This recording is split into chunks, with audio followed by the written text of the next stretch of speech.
It's a new day at Eton Private High School, and a new student walks through the halls. Makoto Katai, a new student, makes his way into the 1-1 classroom as the other students stare and comment on how scary he looks. Unbeknownst to everyone, Katai took time off of school after being sick. The tough-looking newbie nervously enters the classroom and proceeds to find a seat. Just as he finds a seat, Najimi walks into the room. Najimi walks up to Katai, recognizing him, but before she can talk to him, she is dragged out of the class in a headlock by Katai. Hearing everyone gasp as he walks back in, Katai gives a smile that comes off as a menacing grin. Standing at the back of the class, Katai sees everyone in the class swarm to Komi's desk. Komi looks around clueless as the students talk amongst themselves on how they should protect her from Katai. Katai tries to get a look at Komi, assuming she's popular, and decides that he should approach them instead. As he walks over to Komi's desk, the students begin to shriek until the class delinquents stand before Katai to protect Komi. Katai walks past one of the delinquents and turns to try to greet him, but messes up his words out of nervousness. The delinquents flee to their desks as Katai walks up to Komi's desk to get a look at her. Komi and Katai stare at one another, trembling until Katai takes a seat opposite Komi's desk. After taking a few deep breaths, Katai wonders why Komi is staring at him, until he comes to the conclusion that she wants to communicate. Tadano, sensing that both are nervous, interrupts to ask Katai if he would like a tour of the school. As Katai and Tadano walk around, Katai begins to think how he and Tadano are like real friends, but soon drifts off thinking about how Komi is the master of communication. A few days later after class, Yamai stammers as she tries to tell Komi that she loves her.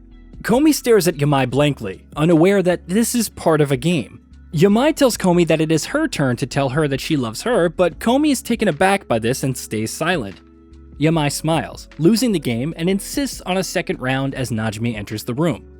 Najimi takes Komi's attention by telling her that she loves her with a small smile, but Komi stares at Najimi in silence. Najimi declares that Komi did a spit take and that she wins, but Komi shakes her head in denial. Tadano states that Komi did not blush, so she is safe, to which Najimi tells him that he's playing favorites. With a wink, Yami attempts another turn in telling Komi she loves her, but Komi does not react. Najimi tries at her turn, but Komi still does not react. Najimi tells Tadano to try, but before Tadano can say the words, he stops himself and begins to protest. Najimi urges him to go on, saying it's just a game, and Tadano thinks to himself how it's a joke. He faces Komi and blushes, causing Najimi to yell that he is lost because he smiled. When the game is over, Komi stands up to leave and walks out the room. She stands behind the doors and gives a heavy sigh, thinking about how she's glad they stopped Tadano from saying "I love you" to her, but wished he had said it. Sitting at home, Komi hears a man selling sweet roasted potatoes and takes money from her father to go out and buy some. As the man looks in his rearview mirror, he sees Komi and stops the truck. He looks back at her from the window to see if she's interested in buying, but she shakes her head. The man drives off, leaving Komi running after the truck. The man sees Komi again and lets out a sigh as he stops the truck once more.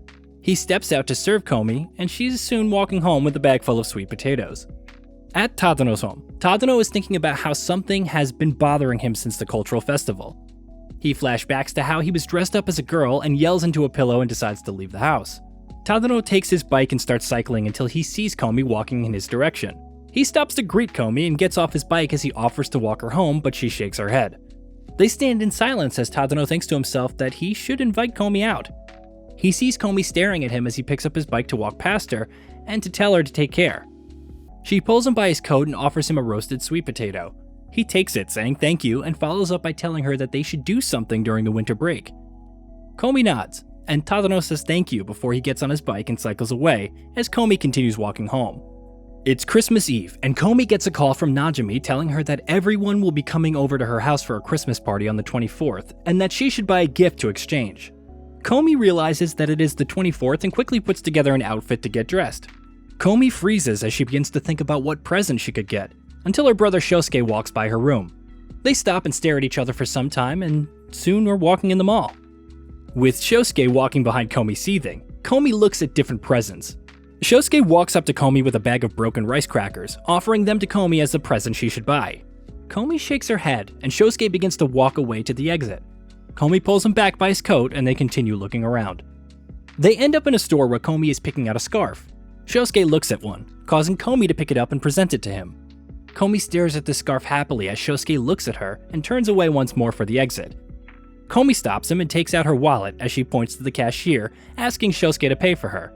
Shousuke turns and quickly walks to the door while Komi reaches out for him, squealing. A few days later, Najimi and Tadano show up outside Komi's house. Najimi declares a snowball fight and a group appears. After explaining the rules, Najimi divides the group into two teams, the high school team, with Najimi, Tadano, Agari, Yamai, and Yadano, and the elementary school team, with Shiota, Michisato, Saiko, Oki, and Komi. Tadano asks Najimi why Komi is part of the elementary school team, but when Najimi tells Tadano that it was to make the numbers even, Tadano assumes it's for another reason. Shiota yells that they will not be beaten by the high school team, and all the team members cheer but Komi. The elementary school team begins to wonder why she's silent and how she's bringing down their vibe in doing so. The snowball fight starts, and the first person eliminated is Oki. Najimi laughs and says they should not have underestimated the high schoolers. Standing far behind her teammates, Komi shakes with fear as Saiko is the next person eliminated. Shiota looks at the high school team, thinking to herself how Najimi and Yamai are the strongest while the rest are just average. With only 3 people left in the team, Shiota turns to scream at Komi to throw her snowball. Komi trembles and launches the snowball weakly, making it land in front of her. Michi gets hit with a snowball in the face and is eliminated next.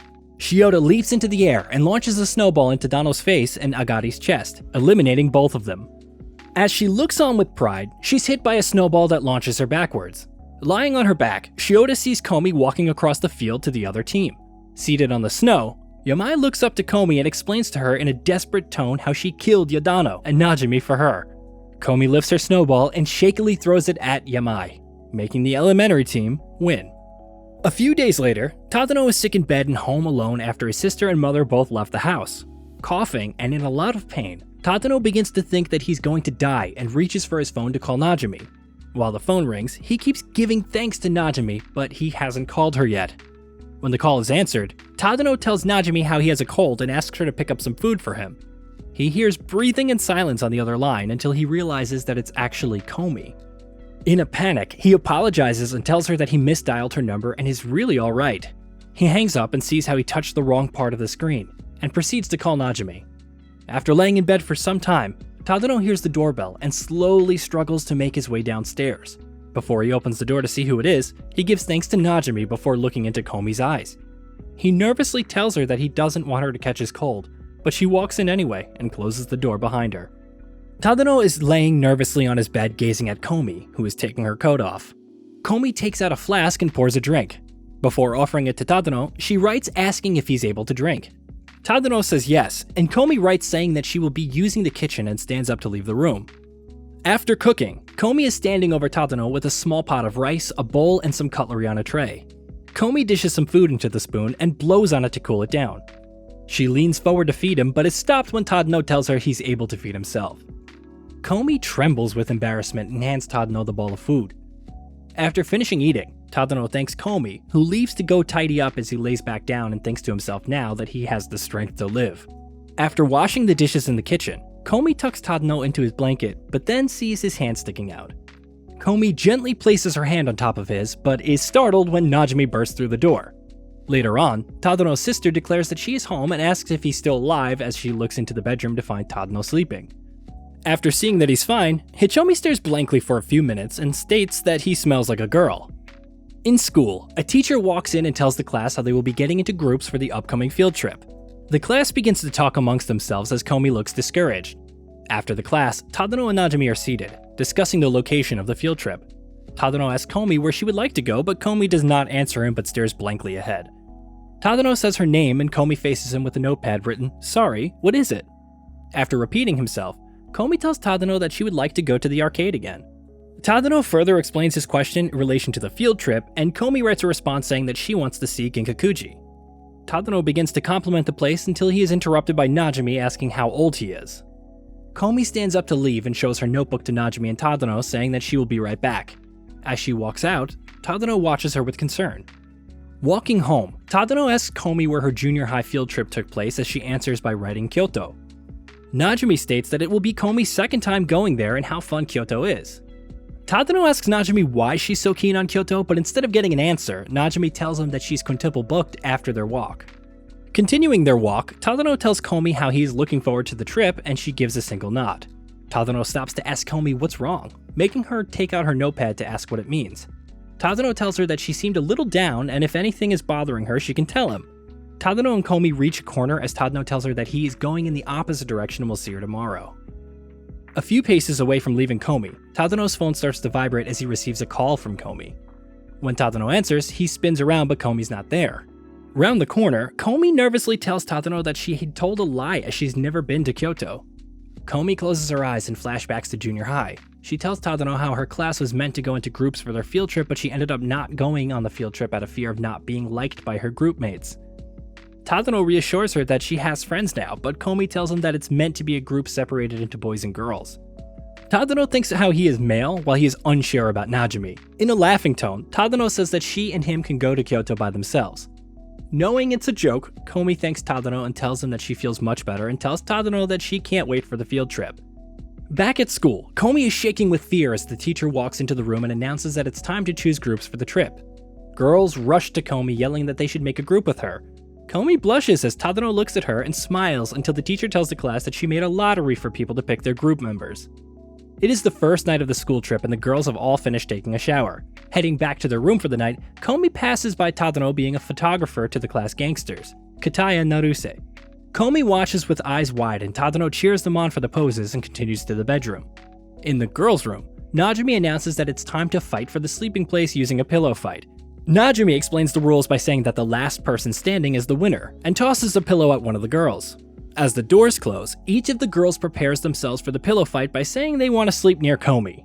The fight begins as girls throw the pillows back and forth, leaving Komi seated and staring to and fro.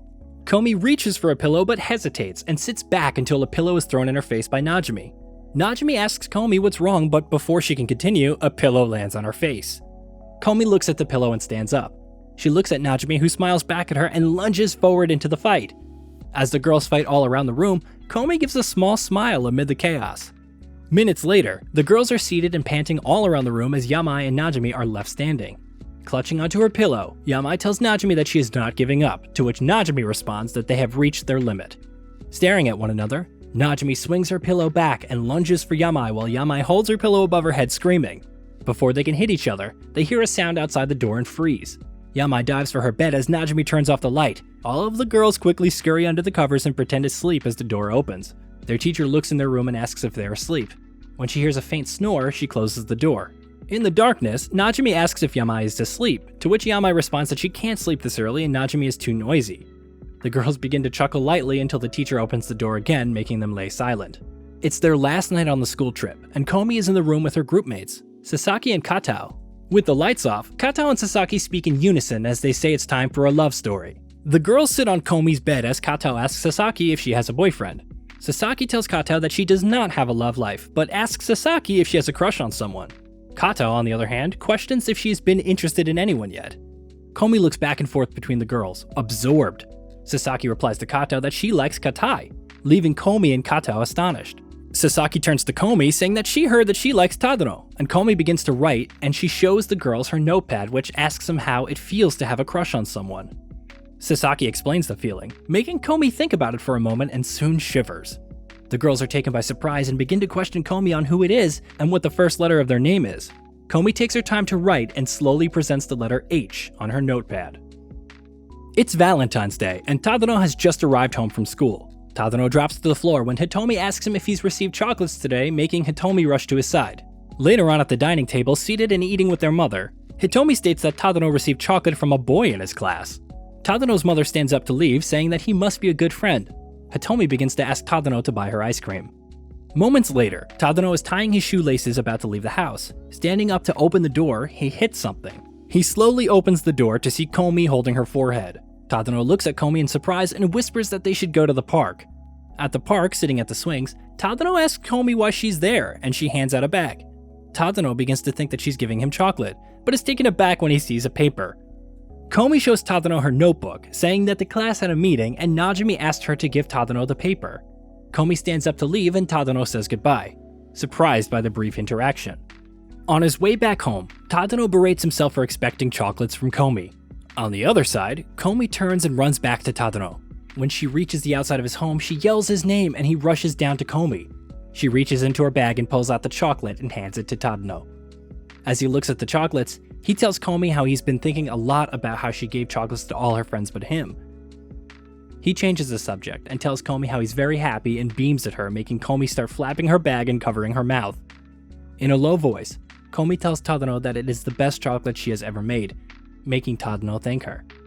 Komi quickly runs away, leaving Tadano yelling after her that she should let him walk her home, but she's gone. And that was Komi-san wa Comyushou des, second season recap. If you enjoyed this recap, remember to hit that sub, click the like button, and comment down below to let me know what you think of the series. I'll see you on the next video.